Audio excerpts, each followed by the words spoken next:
Anne, welcome back from where you have been all along. Thank you. How is that situation so far? Mbere eri etya gy'obadde? Embeera nnungi bw'ontunuulira olaba ki?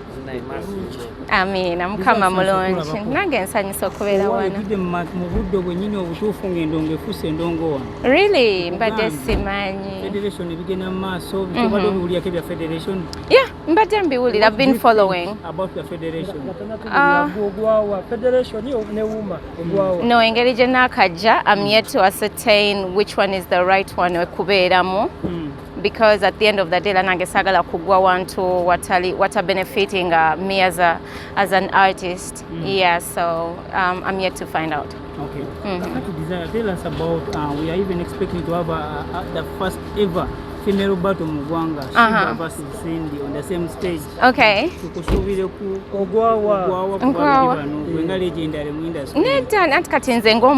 I support both of them. But I believe the battle is a money-making event. So I support them to go for it and make money, but not fall out. That's the most important thing. Because everything else can fall apart. But friendship is a very big thing, and it shouldn't be lost. So they shouldn't look, they should look ahead. Balabenga omukwano tegugwawo. Tugambe nti kyekino ekiseera abakyala okubanga nabo babbatolinga kuba luli emabega tubadde na bbato z'abasajja nga ze ziriwo. Yeah, it's very okay. I mean, that's business. So si kibi as long as techita friendship eli wote chiletawo mpalana, it should be for the good of both of them and nothing otherwise. Yeah. Ensonga z'obusumba zituusizaawo. Amundeke kati kangende ndooza njogedde ekimala bambi omwana ali musana nange gunzita. Omusama waffe nga tumaliriza. Sooka oyogere ku nsonga y'emikolo. Ekyo sibijje kubyogerako. No, I'm loving God and that's all that matters. Yeah, so that's enough, my dear. Kangende. Neta bambi kangende. Wanje.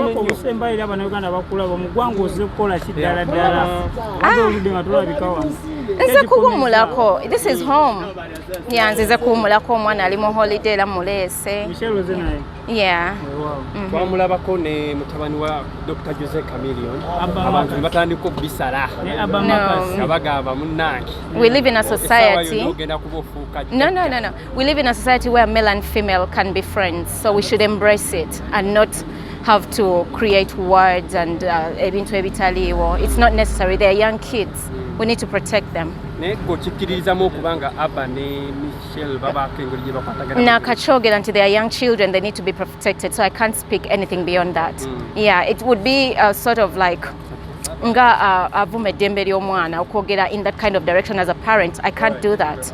So I would expect every mature person to act the same. Ku nsonga ya music, biki by'otutegekedde kuba abawagizi ennyonta ebaluma nnyo. Ennyonta baliwo eti mami tusobola kitegeera. Ebintu byange Mukama yabitegeka. When the right time comes, I'll release music.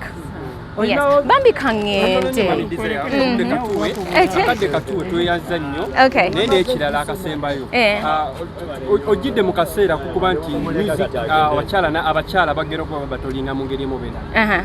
Tukusuubira okubeera ku bivulu ebyo by'abayimbi ababiri abakyala n'abakyala kozi bayiriyo lunaku lwe lumu venue y'emu. That is Cindy and Shiba. Whenever wendi, I would attend because I support the business. But I'm not sure I'll be in the country. Yeah.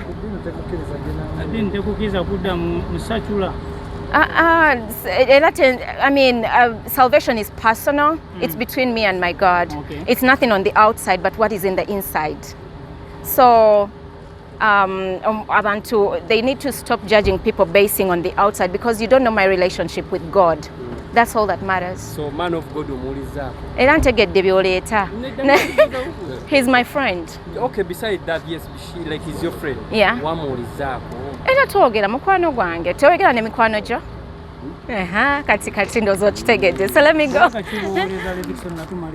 ate muweereza obubaka aba mukwano gwange nga twogera mbumuwa direct mwagenda ne mutusiba amaaso ebyo sibiwulidde anti oluyimba lwakola temulwagala oluyimba lulungi nnyo osanga tunakola olulala guys have a good one you never know anything can happen mama tusubire EP yonna okuva gy'oli with God all things are possible yeah bambi mwebale nnyo mbagala nnyo thank you for coming all the way one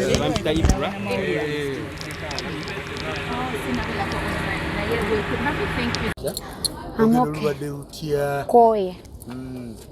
Trip your neighbor de tokaza bali bagenda tuwa ode kutwa benzo koze collabo Neruga bena bade tokaza bibadde fine nagenda ku trip yange nenjimaliza nenvayo nangenda nenkola nembimaliriza kati nzuno nkomyewo bakama bantu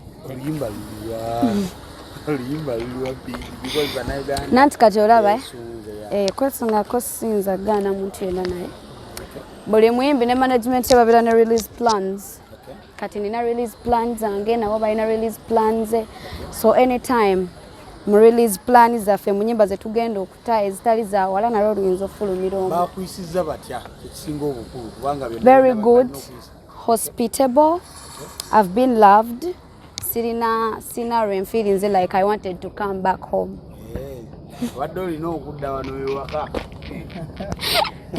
neera nkomyewo newaka mbadde njagala okukomawo my whole journey was okay my whole journey was happy my whole journey was successful my whole journey was blessed eno trip yo so say changu tandika music business wise kibadde kitya feelings otya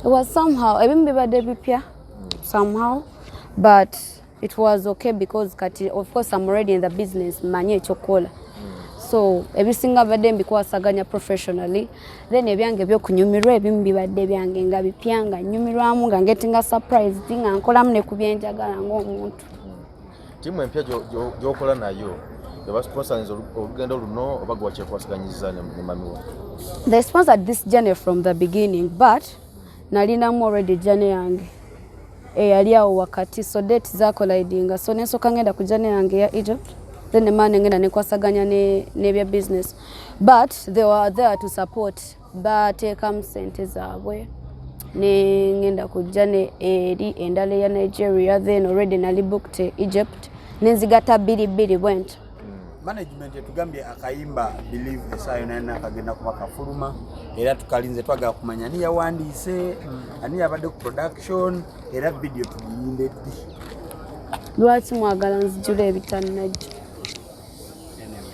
kyetubadde tusinga okwetaaga okumanya ku byonna at least otuwemuko I'm safe I'm back I've promised business I've promised a release in less than what ne time munyenzo bawa estimation time nembera awo nga mwena mulindiridde but expect a release because zengo omuntu nina katokuta oluyimba single eyange because I was so much in the comfort zone lately mbadde nawumuzamu releasing a music so releasing a song a single I think in this week before this week ends then by time wetambulira ngenda kutana olulala experience yabadde etya kubashe manyi nti no oli muyimbi Nigeria gamu mu Africa gamu kumaka gasinga kola bulungi musically experience ogirabye otya side eyo ngeje bakwasiganyamu endongo yaabwe kyonzo gamba nti kino nkizeeyo ko kusinanga I've learned a lot musically naye nga n'abalala abatatugambako ku byabwe bye bayize nange sijja bagamba byange nja biteeka butesi mu music wange mulabe ekyenjawulo ekinambaamu omulala gwe naafuluma